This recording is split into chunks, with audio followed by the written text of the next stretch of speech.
Welcome to Tech News. Samsung अभी भी चाहता है कि कुछ गैलेक्सी S23 सीरीज में एक्सिनोस चिप्स का इस्तेमाल किया जाए। कई उपयोगकर्ता सैमसंग की अगली पीढ़ी के फ्लैगशिप गैलेक्सी S23 सीरीज के मोबाइल फोन के बारे में बहुत चिंतित हैं। प्रसिद्ध एनालिस्ट मिंग चिकू का दावा है कि क्वालकॉम संभवतः सैमसंग गैलेक्सी S23 सीरीज के लिए एकमात्र प्रोसेसर सप्लायर बन जाएगा। यह मुख्य रूप से इसलिए है क्योंकि Exynos 2300 processor Snapdragon 8 Gen 2 chip को टक्कर नहीं दे सकता है। GTA 6 गेम के इतिहास में सबसे बड़ा लीक है। पिछले रविवार को एक विषय ने इंटरनेट पर कब्जा कर लिया, GTA 6 का लीक। यह केवल एक लीक नहीं है, बल्कि वीडियो गेम के इतिहास में सबसे बड़ा लीक है। एक अज्ञात हैकर ने शुरुआती गेम फुटेज दिखाते हुए 90 से अधिक वीडियो लीक किए और इससे अधिक गेम के कुछ सोर्स कोड शेयर किए। ब्लूमबर्ग के पत्रकार जेसन श्रेयर ने पहले ही मटेरियल की इंटीग्रिटी को वेरीफाइड कर लिया था, लेकिन अब रॉकस्टार गेम्स ने खुद इसकी पुष्टि की। रेडमी पैड लॉन्च सून। अफवाहों के अनुसार Xiaomi इस सप्ताह के अंत में अपनी बहुप्रतीक्षित Xiaomi 12T सीरीज को अनवेल करेगा। आखिरकार Xiaomi 12T Pro कंपनी को 200 MP कैमरा के युग में लॉन्च करेगा। डिवाइस मोटो H30 अल्ट्रा के समान ISO सेल HP1 का उपयोग कर सकता है। हालांकि इवेंट अन्य उत्पादों का भी खुलासा करेगी, उनमें से रेडमी पैड। कंपनी की सहायक कंपनी कंपेलिंग विशिष्टताओं के साथ किफायती स्पेक्स लॉन्च करेगी। लॉन्च से पहले Xiaomi के इंस्टाग्राम अकाउंट ने गलती से टैबलेट लीक कर दिया। iPhone 14 Pro 14 Pro Max में GPS काम नहीं कर रहे। जी हां, हाल ही में एप्पल ने iPhone 14 सीरीज के लिए iOS 16.1 बीटा जारी किया। हालांकि रिपोर्ट्स के मुताबिक iPhone 14 Pro और iPhone 14 Pro Max मॉडल को नए बीटा में अपग्रेड करने के बाद काफ़ी दिक्कतें आईं। विशेष रूप से बग है जो GPS को काम करने से रोकता है। हालांकि iPhone 14 और iPhone 14 Plus में समान समस्या नहीं थी। इसका मतलब है कि इस मुद्दे में शायद विभिन्न मॉडलों के बीच कॉन्फ़िगरेशन अंतर के साथ संबंध है।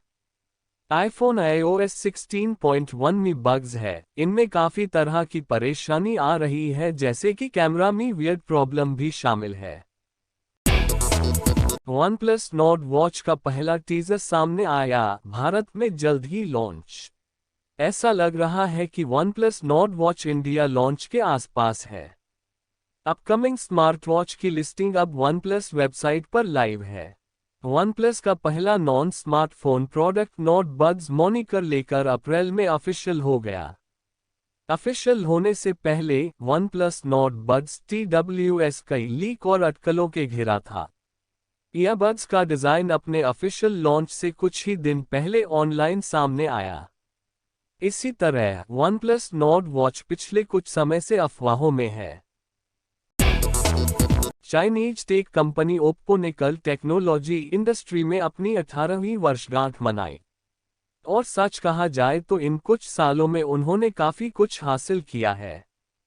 कल उन्होंने अपने ग्लोबल उपयोगकर्ताओं के लिए कुछ खास की घोषणा की। लेकिन इससे पहले कि हम इसमें शामिल हों, आइए कुछ उपकरणों के बारे में बात करते हैं जिनका उन्होंने इस 18 साल की यात्रा के दौरान अनवेलिंग किया है। ओप्पो की यात्रा उनकी 18 साल की सालगिरह के लिए एक कंपनी के रूप में इसे आधिकारिक तौर पर वर्ष 2004 में लॉन्च किया गया था। लेकिन उन्होंने 2005 में अपना पहला प्रोडक्ट लॉन्च किया, जो स्मार्टफोन नहीं था। उन्होंने जो पहला डिवाइस लॉन्च किया वह एक MP3 प्लेयर था। उन्होंने इसे Oppo X3 नाम दिया। ओप्पो ने अपने पहले मोबाइल फ़ोन पर अपना ध्यान करने से पहले 2005 से 2008 तक X3 पर फोकस्ड किया।